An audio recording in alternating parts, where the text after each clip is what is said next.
Bismillahirrahmanirrahim. Assalamualaikum warahmatullahi wabarakatuh.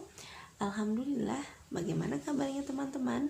Hari ini kita bisa bertemu kembali untuk pelajaran PABB, melanjutkan materi yang kemarin, yaitu iman kepada kitab-kitab Allah Subhanahu wa Ta'ala.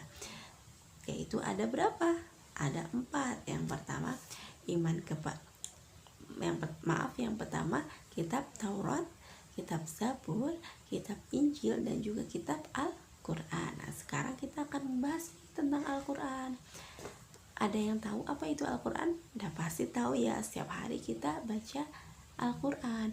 Al-Quran itu adalah kalamullah yang diturunkan Allah kepada Nabi Muhammad, dan diwajibkan untuk umatnya itu untuk mempelajari, diharuskan supaya apa? Supaya menjadi umat yang taat. Nah, itu.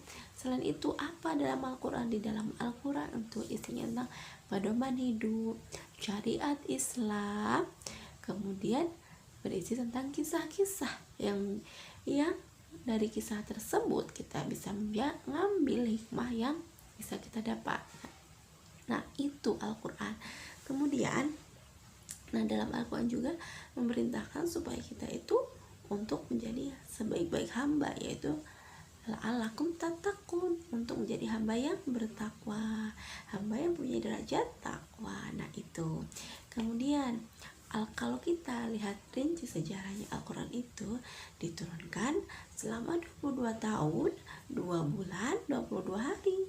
Nah, diturunnya juga secara berangsur-angsur atau sedikit demi sedikit, tidak keseluruhan dalam satu bentuk, tidak, tapi disesuaikan. Al-Quran turun sesuai dengan peristiwa yang terjadi di Makkah maupun di Madinah pada saat itu. Nah, itu Al-Quran. Nah, ibaratnya sekarang nih, kita sebagai seorang beriman, sudah belum membaca Al-Qurannya setiap hari? Sudah belum membaca Al-Qurannya setiap pada sholat maghrib ataupun sholat subuh?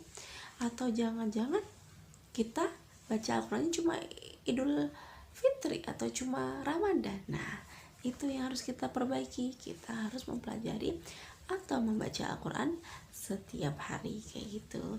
Nah, kemudian kawan-kawan, Al-Quran tadi sebagai pedoman hidup. Gimana sih kan sebagai pedoman hidup?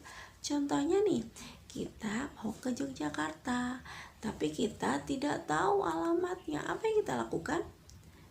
Is okay, yang kita lakukan tuh pasti kita harus nyari peta dulu. Kita searching di Google, oh Jogja tuh dari sini naik apa ya, nah dari sini ini nanti gimana ya. Nah, itu yang kita cari. Kita menjadikan map, atau kita punya buku atlas. Nah, sama halnya dengan Al-Quran. Al-Quran kita jadikan sebagai pedoman atau map hidup kita tuh Al-Quran. Nah, seperti itu kawan-kawan untuk hari ini. Nah, untuk tugasnya, silahkan kalian cari ayat Al-Quran yang menurut kalian ayat favorit kalian. Kemudian setelah itu baca dan kalian tuliskan artinya melalui voice note. Nanti kirim ke ibu ya. Cukup sekian. Wassalamualaikum warahmatullahi wabarakatuh.